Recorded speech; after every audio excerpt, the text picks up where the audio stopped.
Hey everybody, watch this segment. It is very disturbing, and I want you to make sure that you remember that the information that's put out was made public, but it should have been not put out by the Secretary of Defense, Pete Hegseth, and there are calls, as you will hear, for him to resign.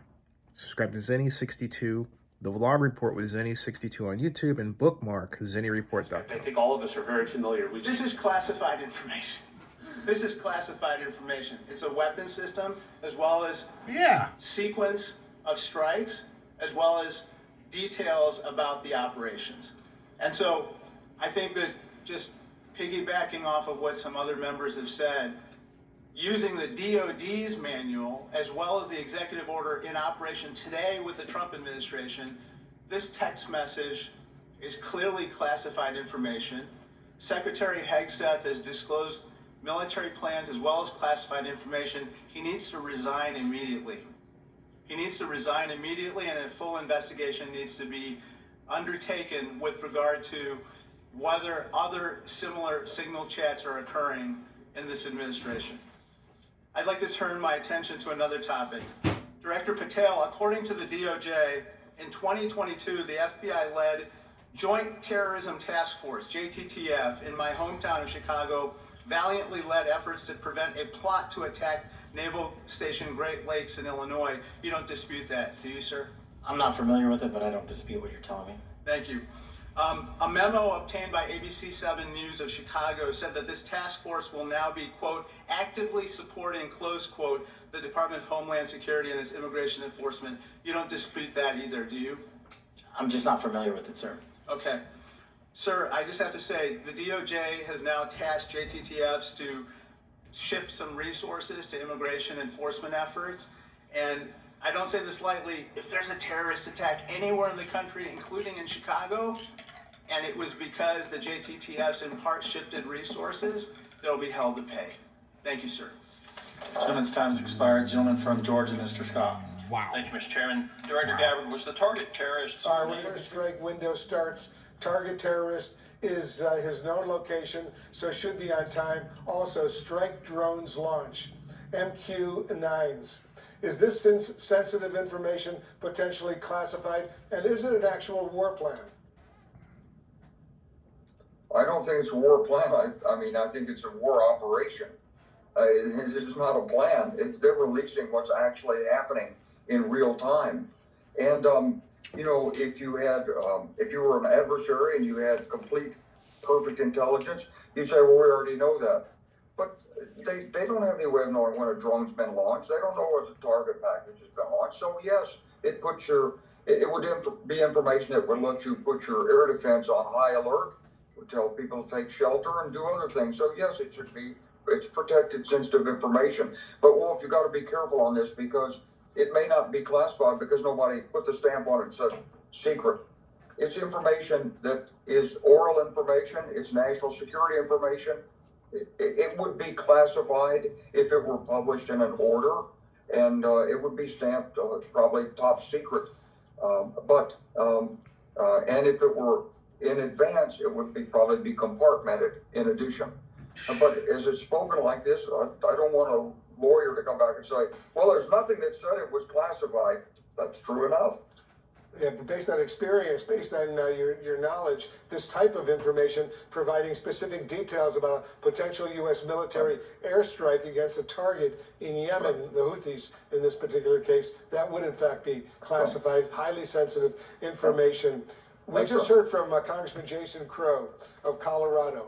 I want to play this little clip and get your reaction, General. Listen to this. Thank you, Chairman. General Hawk, the NSA recently warned its employees not to use the Signal app. Is that correct? What we did, Congressman, is we put out cybersecurity advisories on a whole host of systems. On the Signal app that was included in that advisory, right? What we've done is we've put out an advisory on how to use the Signal app and other encrypted applications, because we do encourage our employees and their families to use encrypted. Because there's risk to that app. There are. Okay. General Cruz, DOD also issued a warning about vulnerabilities to the Signal app recently, correct? That's correct. Okay. Director Gabbard, you were on this Signal text chain in question, correct? Yes. As was Mr. Witkoff, the administration's lead negotiator with the Russians, correct? Yes. And at the time, Mr. Witkoff was actually in Russia during this chat discussion, was he not? I was not aware of that. Was he on his personal phone at the time? I don't know. Well, it's my understanding that he was indeed in Russia. Director Gabbard, you were also traveling during this discussion, correct?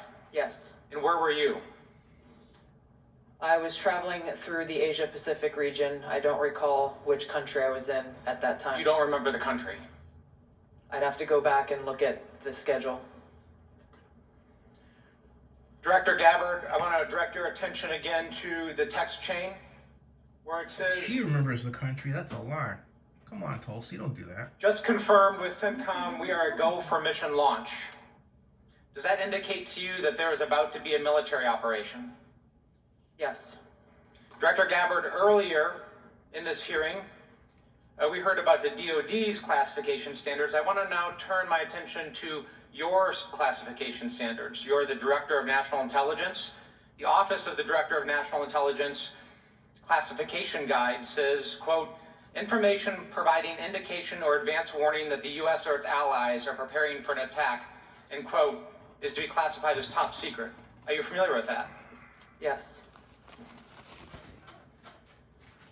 Director Gabbard, have the Houthis indicated an ability to shoot down American aircraft? Yes. They have in fact done so, haven't they? Yes. Including MQ-9 Reapers, haven't they? That's correct. And that was one of the systems used in the attack recently that's the subject of this discussion, is it not? Correct. General Cruz, are you familiar with this system?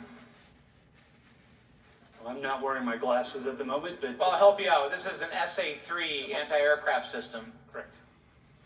Are you familiar with this next system? I am. What is it?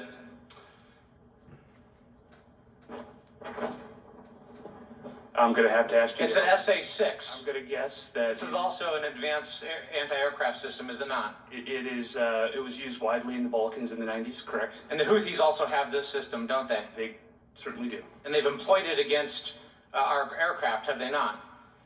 They have attempted to, correct. I spent my life in service to this country. I deployed 3 times to combat in service to this nation. I learned in that time in service that responsibility is core to leadership. You accept responsibility when things go wrong. You admit mistakes. You set the standard from the very top. It is completely outrageous to me that administration officials come before us today with impunity. No acceptance of responsibility. Excuse after excuse after excuse, while we send our men and women downrange to do incredibly difficult, incredibly dangerous things on our behalf. And yet, nobody is willing to come to us and say this was wrong. This was a breach of security and we won't do it again. It is outrageous and it is a leadership failure, and that's why Secretary Hegseth, who undoubtedly transmitted classified, sensitive operational information via this chain, must resign immediately. There can be no fixes, there can be no corrections until there is accountability, and I'm calling on the administration to move forward with accountability.